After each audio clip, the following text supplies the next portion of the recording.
Olá,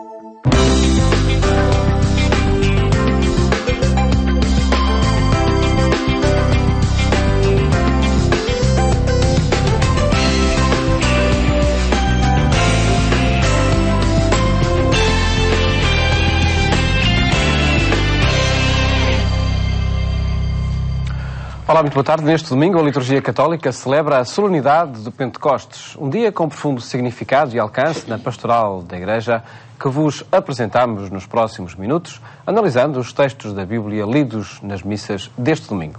São para isso nossos convidados a irmã Luísa Almendra, professora de Sagrada Escritura na Faculdade de Teologia da Universidade Católica Portuguesa, e o cônego António Rego, jornalista. Muito boa tarde e obrigado por estarem neste programa, onde queremos, de facto, centrar atenções em textos da Bíblia, aqueles que se escutam as Eucaristias deste domingo, e partimos para isso mesmo. O primeiro, analisamos desde logo o texto do Evangelho, lido nas missas deste domingo, é do evangelista João, no capítulo 20. Este texto, poucas linhas que se escutam nas Eucaristias deste domingo, mas introduz-nos e conta-nos como aconteceu de facto o Pentecostes. O que é que significa, em que circunstâncias aconteceu, irmã?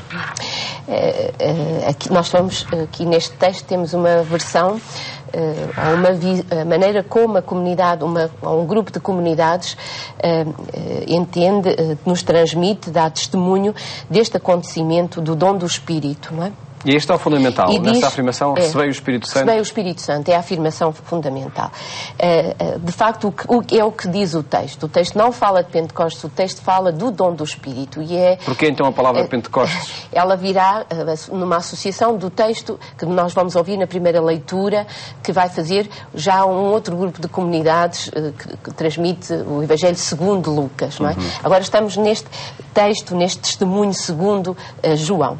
E diz que foi ao anoitecer daquele dia, estamos a falar do dia da ressurreição, e portanto é nesse dia, ainda no dia da ressurreição, o dom do Espírito vem associado a um dom que é do ressuscitado. A ressurreição está muito ligada é uma compreensão que o Espírito vem com a ressurreição.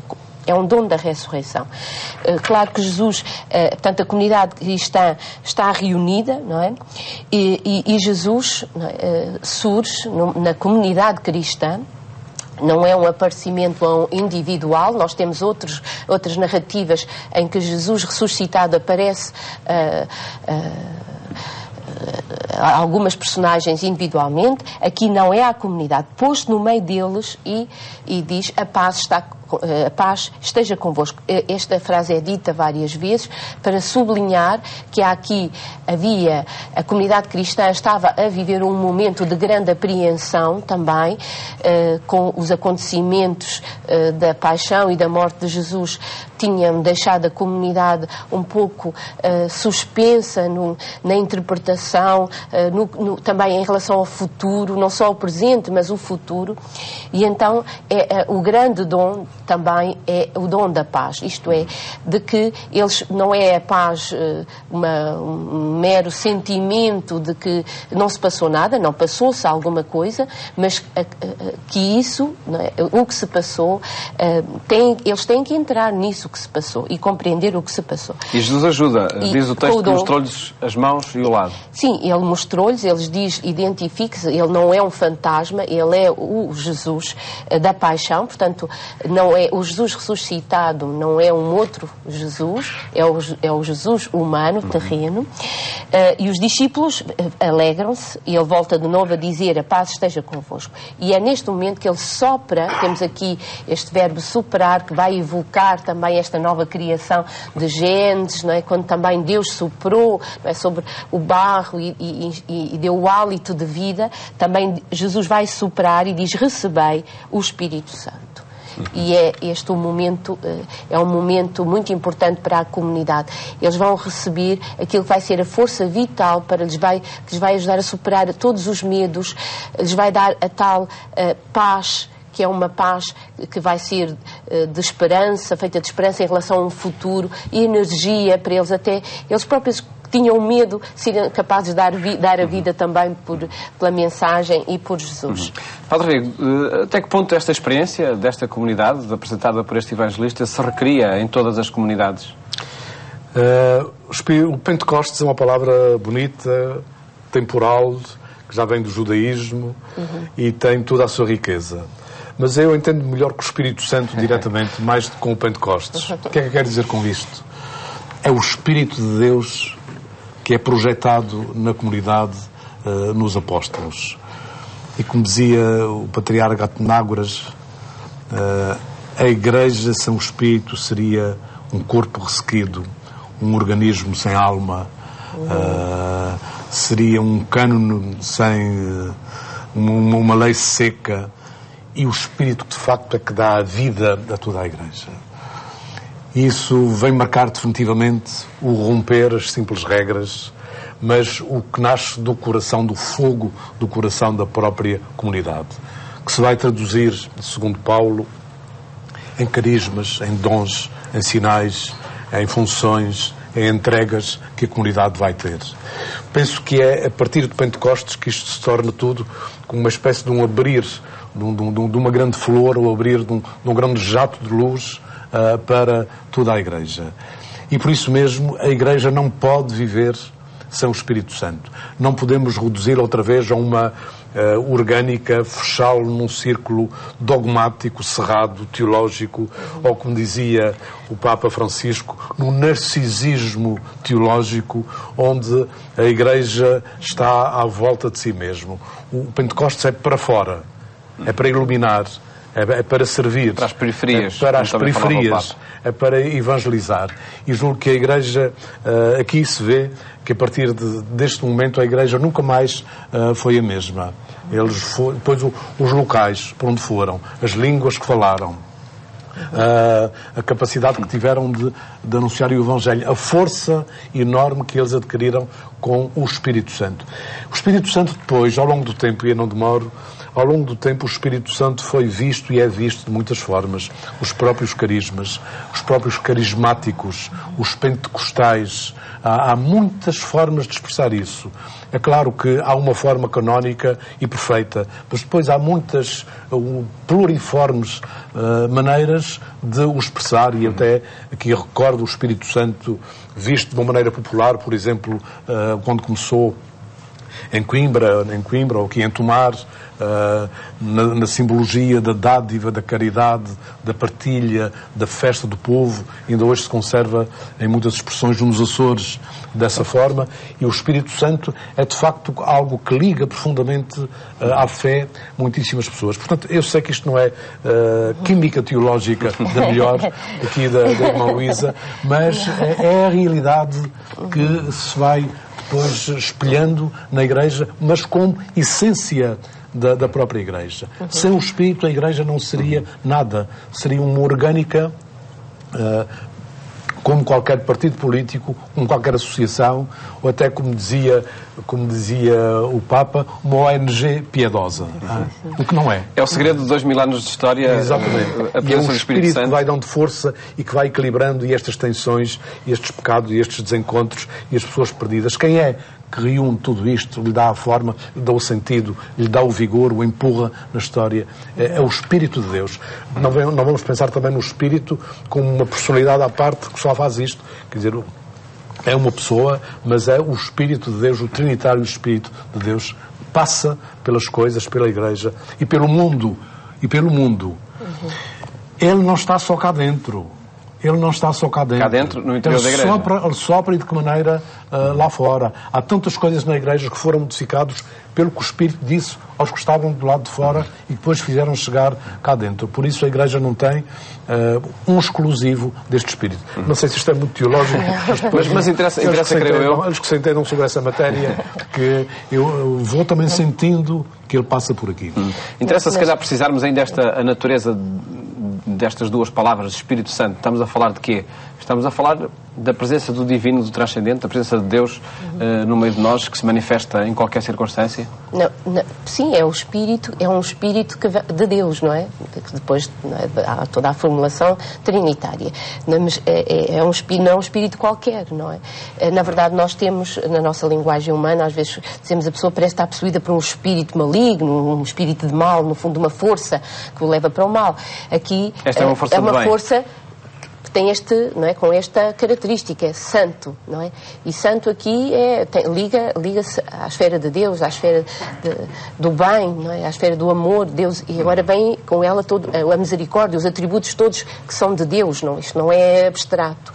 Mas a verdade é que também nós temos a liturgia mostra que as coisas não se dizem só de uma maneira, tem que se dizer de muitas maneiras, e de facto nós temos 4 textos de Evangelho para falar do Evangelho. O Evangelho é só um, mas há 4 versões, e também a liturgia hoje nos dá 2 versões deste acontecimento do dom do Espírito. Uma era do Evangelho, outra é da primeira leitura.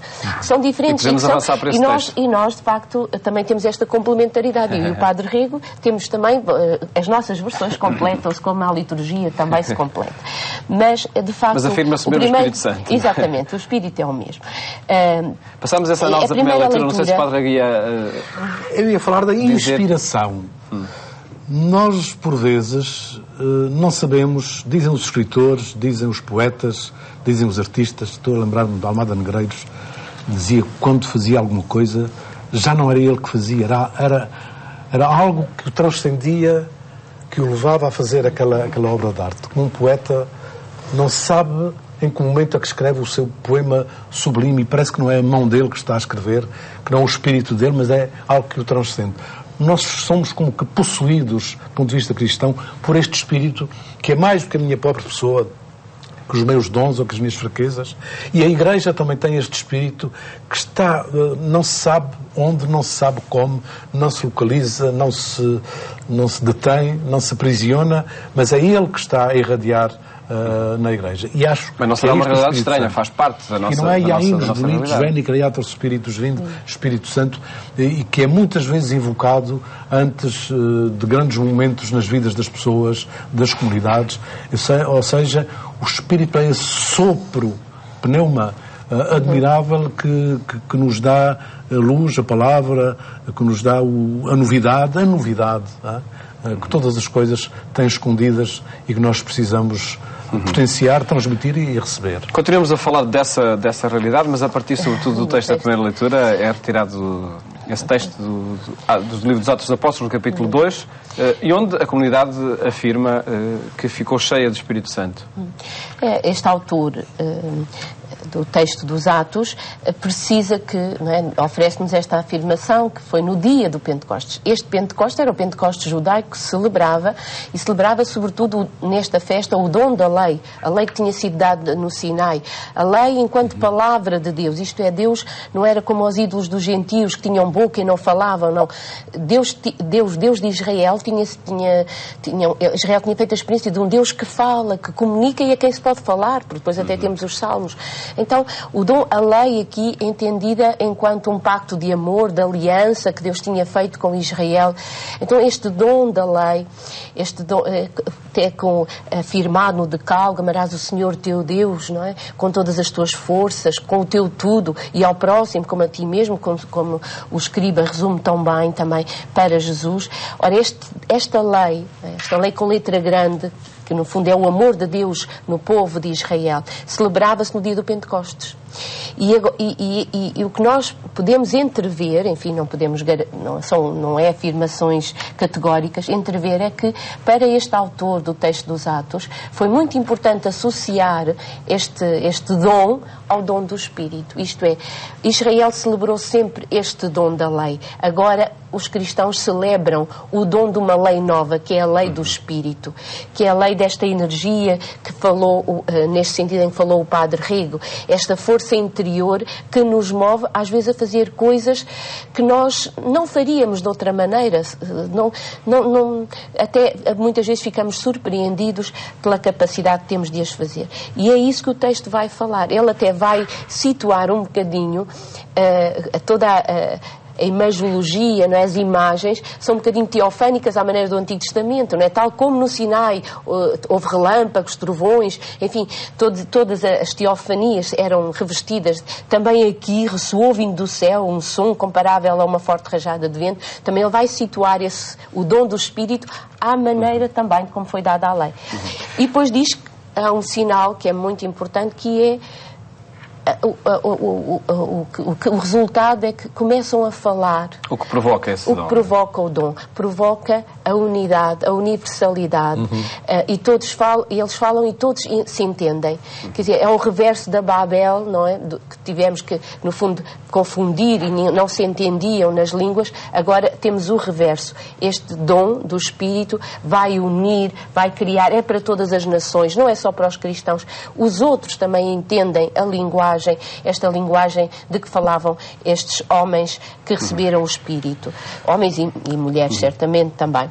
Patrícia Soanelos, este texto, precisamente a partir do que provoca este dom naqueles que o recebem. Acho que o Paulo ataca em cheio nessa resposta no final deste trecho que vem aos Coríntios.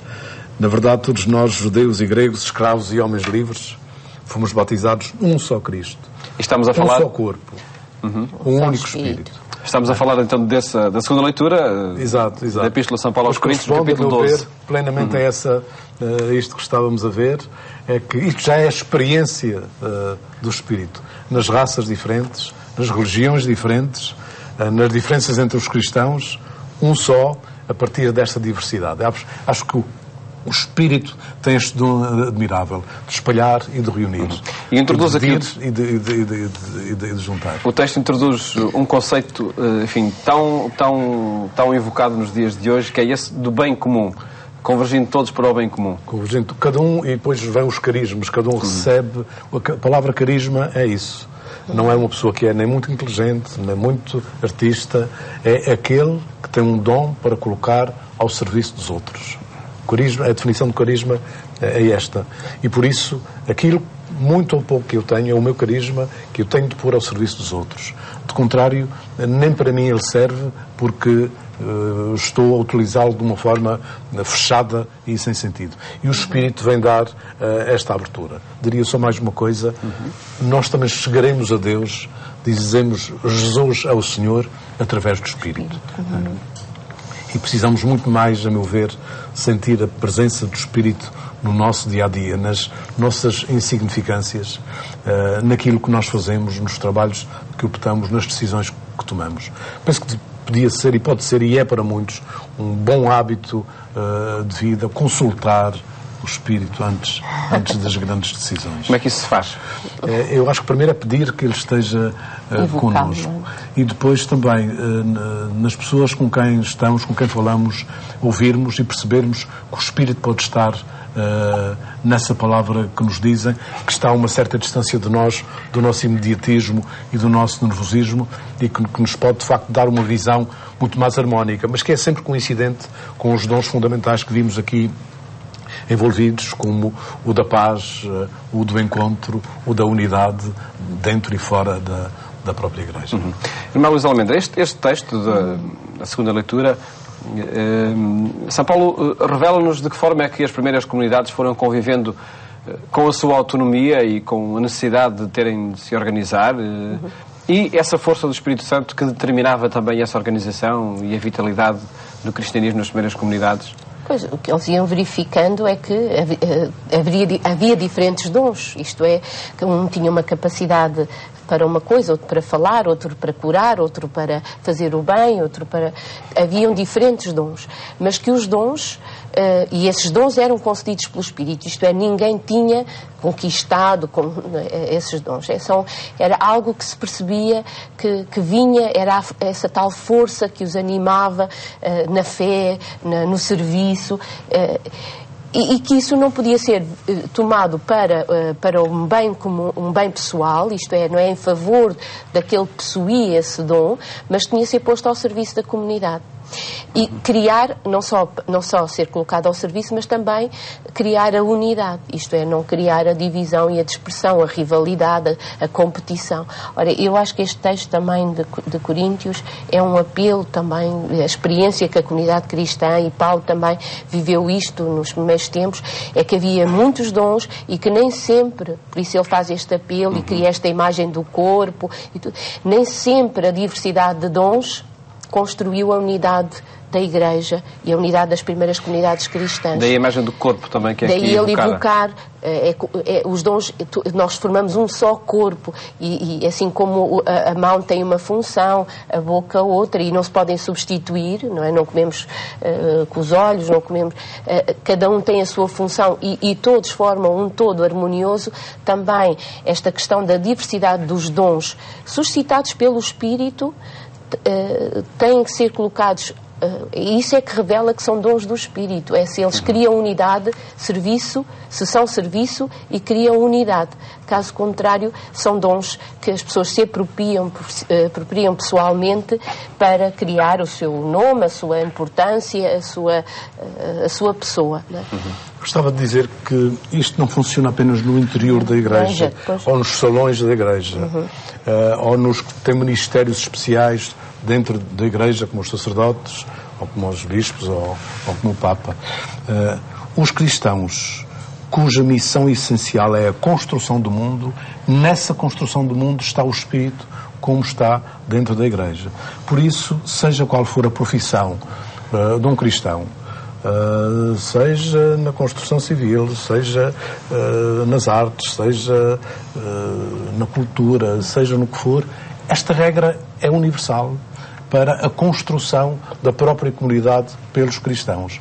Às vezes a gente pensa que aquilo que aprende da fé e mesmo do Espírito é para aplicar quando estamos cá dentro, quando estamos na igreja, quando estamos em oração ou nos nossos grupos de reflexão. Não, é quando estamos na construção do nosso dia-a-dia. Onde quer que se construa a cidade dos homens, aí está esta urgência do Espírito. E por isso os batizados são convidados a trazer este Espírito para o terreno concreto em que eles constroem a cidade terrestre. Sempre para o bem comum, o tal bem comum que aqui é evocado. Exatamente.